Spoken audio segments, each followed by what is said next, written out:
ಗುರು ಏನು ಗುರು ಇದು? 5,900 ರೂಪಾಯಿ ಖರ್ಚಾಗಿದೆ.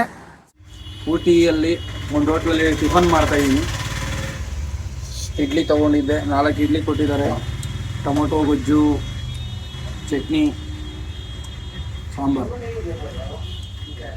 ನೋಡೋಣ ಎಷ್ಟು ಅಮೌಂಟ್ ಆಗುತ್ತೆ ಅಂತ ಗೊತ್ತಿಲ್ಲ,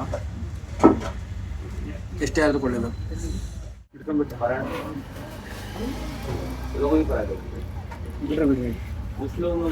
ಗುರು ಏನು ಗುರು ಇದು? ಗುರು ಆಶ್ಚರ್ಯ ಆಗ್ತಿದೆ ನನಗೆ. ನೀರು, ಕುಡಿಯೋ ನೀರು ಕಲರ್ ಇದೆ ಮತ್ತು ಬಿಸಿ ಇದೆ. ಸೊ ಯಾಕೆ ಹಿಂಗಿರುತ್ತೆ ಅಂತ ನನಗೆ ಗೊತ್ತಿಲ್ಲ. ನಿಮ್ಗೇನಾದರೂ ಗೊತ್ತಿದ್ರೆ ಕಮೆಂಟ್ ಮಾಡಿ.